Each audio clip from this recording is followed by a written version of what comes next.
Well, this is new for me. I don't even know Gregory here, but he's one of the most recognizable guys on the internet as far as the buying and selling of instruments. According to my son, you're the man to talk to, so welcome.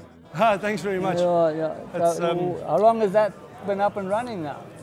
You know, the garage page was born out of a bit of a necessity for the guys around the country to basically nerd out on the instruments and all the questions and the scenarios that aren't always possible to list on the sales pages, because the previous group that I was part of, which may not be mentioned, was not too keen on having everyone just basically talk a lot of nonsense at times that had nothing to do with sales. So the necessity for the garage page was born to basically let everybody flaunt their gear and talk about it and ask questions and seek advice and all sorts of things that keep the wheels of the gas addiction rolling.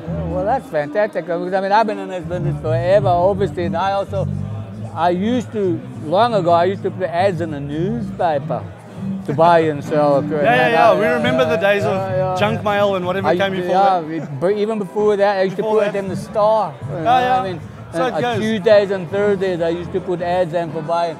There was a lot of American stuff around in those days, so I was buying and selling just because it was like almost a treasure hunt. Absolutely. You never knew what you were going to turn up, because South Africa is, and particularly was, a massive importer of American guitars in the 60s. And, and by the 70s and the 80s, people were buying Charvels and Kramers, and all these guitars were coming out of the woodwork for sale, you know, and that's basically when I really got going, because I used to run a shop in Hillbrow. Yes. Yeah, and that's where that, but my son said, as I said, he said, you're the man to talk to, so if you want to get a hold of anybody in this business, this is the man to talk to. It's been great, and you know, the garage page has been going a couple of years now, maybe the last three and a half years.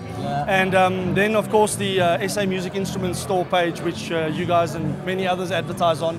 The country has a thriving used market compared to some overseas countries. You know, it's a different vibe and a different click here, so everybody's always on the hunt for a second-hand instrument. And I've been in the second-hand business most of my life.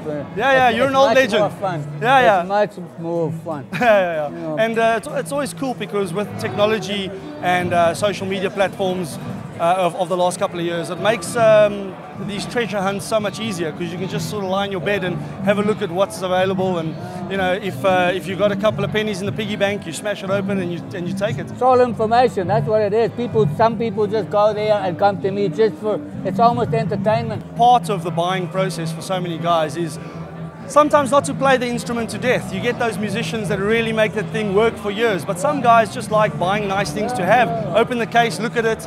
It's something nice to treasure, and you know, instruments are made so nicely nowadays, and there's so many great boutique builders and classic builders that it's always nice to have nice stuff. So everybody's always looking and appreciating, and when you see these pictures on the internet, you know, it's hard to say no. And oh, I don't go there, I'm terrified. Oh, I have to have that. You know? By the time you're finished going through it, you're selling your house. Yes, absolutely. And why not? Some of these things do stretch the wallet to no end, but you know what? It's always going to be there. It doesn't mean say you can have an interest, a hobby almost, and buy what you can. Absolutely. Move on up the chain. Absolutely, and the really cool thing is, you know, to be part of something like this, this expo, it's really great to see guys like yourself here, old collectors, people like yourself that have been in the industry for many decades. And it's nice because this sort of thing, along with the garage page and other things, it keeps the motivation of the players alive, and it keeps everybody talking about things, and it keeps a bit of a hype going. And if there's one word that I can attach to the industry of late, it's definitely the word hype, because a guitar player especially loves a hype.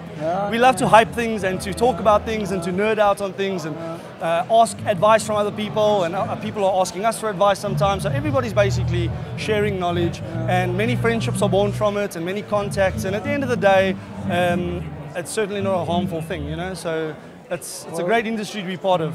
All I can say is well done, and may you carry on.